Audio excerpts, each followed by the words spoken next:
নামাজ পড়স না, পড় বেশি করে নামাজ পড়, বেশি করে পড়, জন্মের মতো নামাজ পড়।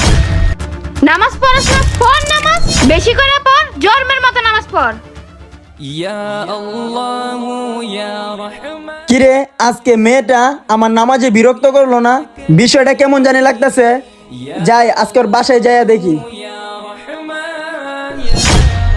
কিরে, যেই মানুষটা আমার নামাজে বিরক্ত করতো আজকে এই মানুষটা নামাজ পড়তেছে। এই খাদিজা, তুমি প্রতিদিন আমার নামাজে বিরক্ত করতা, আজকে তুমি নিজেই নামাজ পড়তেছো, এটার কারণটা কি? আসলে ভাই আমি কালকে রাতে যখন ঘুমাইছিলাম তারপরে।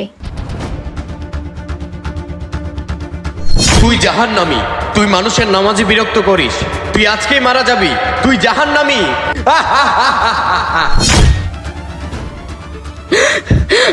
বুঝছেন ভাইয়া? হ্যাঁ বুঝতে পেরেছি, আল্লাহ তোমাকে হেদায়েত দান করে। যারা নামাজকে ভালোবাসেন কমেন্টে আই লাভ নামাজ লিখে যাবেন।